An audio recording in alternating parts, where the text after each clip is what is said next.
بسم الله الرحمن الرحيم والحمد لله رب العالمين.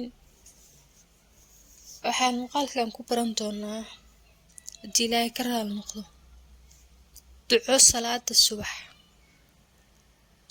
marka la tukado la akhristo. waxaa soo wariyay Cabdullaahi ibn Cabbaas Allah ka raali noqdee rasuulka sallallahu alayhi wasallam ayaa ducadan akhristay mar uu ka baxay salaada fajrka.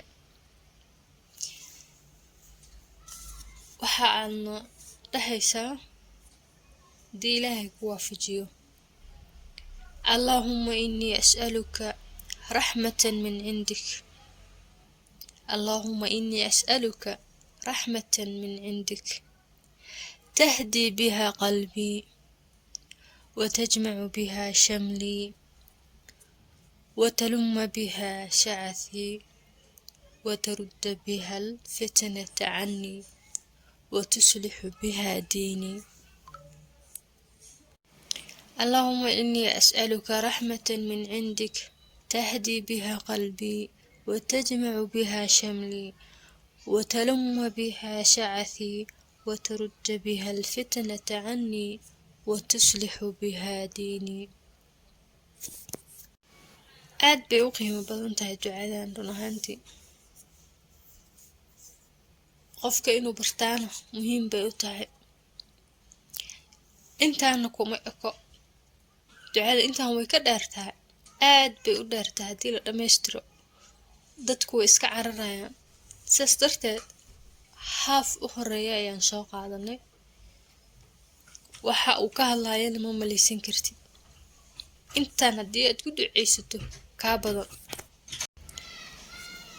marka waxaan u tegaynaa ducada macal macnaheedii mar baan ku celinaya akhrinteeda. waxaad dhahaysaa اللهم إني أسألك رحمة من عندك تهدي بها قلبي وتجمع بها شملي وتلم بها شعثي وترد بها فتنة عني وتصلح بها ديني.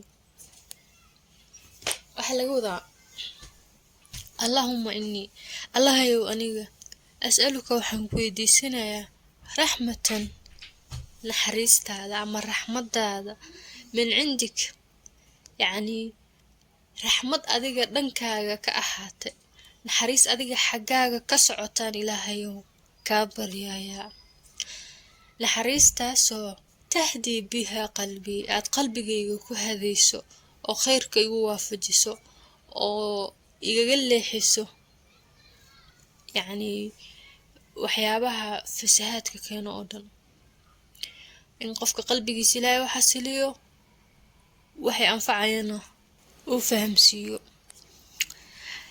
Ilaahay naxariista dhankaaga ka ahaatay waxaan kugu weydiisanayaa oo kale watajmacu biha shamli axwaasha iga kala daadsan inaad igu aruuriso. qofka bini'aadamka wax damac badan waxyaabo badan buu isleeyahay hirgeli waxaa laga yaabaa qaarkood inay yacni dhaqaale la'aan ku hayso qaar kale inay fog yihiin oo waqti u la'yahay. sida aan wada ognahay yacni waxaa jira kala fogaansho u muuqanaysa qofka oo yacni niyadan uu ka rabaa laakiin tabartii baa diidayso. marka waxa sidaas oo kale qofka uga kala hamayaaqsan buu Ilaahay ka baryayaa in waxaas iskugu toosiyo iskugu aadiyo arrimihiisa culeysyada ka qaado. waa rajeynayaa taana in la fahmo. waxaa kale oo Ilaahay naxariistiisa kaga baryayaa watalumma biha shacasi Ilaahayow aniga lafteyda waxaa laga yaabaa gudaha inaan ka jabanahay yacni dadaal baan wadaa laakiin dacfi baa igu jiro. waxaa laga yaabaa qofka inuu xanuunsan yahay waxaa laga yaabaa inuu caajis low yahay waxaa macquul ah in sabool yahay. marka waxa aniga ii gaarka ah ee dib ii dhigayana Ilaahayow ii kab aniga ii toosi ileen marka adigana lagu habeeyo hawlahaagana la iskugu soo kaa dhaweeyo markaasay wax hirgalaan. ilaahayow anigana naxariistaada jabkayga igu kab. weaknesskaagaad ilaahay ka baryaysaa in naxariistiisa uu kuugu buuxiyo meelaha kaa bannaan oo dhan, waxay aad kari weyday oo dhan. watarudda biha alfitnata cannii, allow naxariis adiga xaggaaga ka socoto fitnooyinka igaga leexi. imtixaanaadka qofka ku habsada ilaahayow iga qabo, oo adiga naxariistaada igaga qabo. wataslixu biha diinii, allow naxariistaada diinta igu hagaaji. wixii aad u baahnayd oo dhan haafkaanaaba koobaya. diinta ilaahay ii hagaaji markaad tiraahdo way gudaweyn tahay.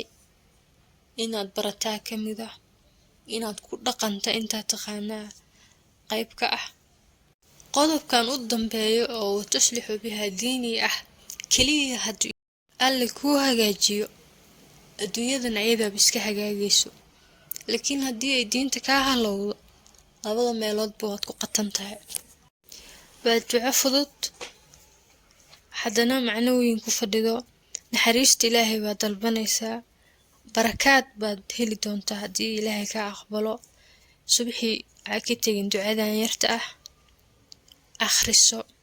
اللهم إني أسألك رحمة من عندك تهدي بها قلبي وتجمع بها شملي وتلم بها شعثي وترد بها الفتنة عني وتصلح بها ديني. si aad ilaahay naxariistiisa wax walba u weydiisato, ducadan inaad akhrisato muhiim bay kuu tahay.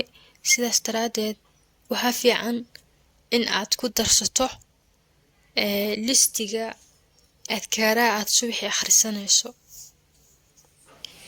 haddii aysanba jirin wax adkaar ah oo subaxii ama galabkii kuu gaarahood akhrisato oo intaad tukato inaad iska tegi jirtay, waxaa kuu sheegayaa inaad hadda bilowdo, sababtoo ah sidaasay danta kuugu jirtaa. tan kow ka dhaha, waxaad ku xijaysaa bismillaahi aladii laa yaduru maca ismihi shay-un fi lardi walaa fi samaa wahuwa samiicu alcaliim, oo 3 jeer aad akhrinayso. waxaad 3 ka dhigtaa اللهم أنت ربي لا إله إلا أنت خلقتني وأنا عبدك وأنا على عهدك ووعدك ما استطعت أعوذ بك من شر ما صنعت أبوء لك بنعمتك علي وأبوء بذنبي فاغفر لي فإنه لا يغفر الذنوب إلا أنت. waxaa kaloo aad ku dartaa يا حي يا قيوم برحمتك أستغيث أصلح لي شأني كله ولا تكلني إلى نفسي طرفة عين.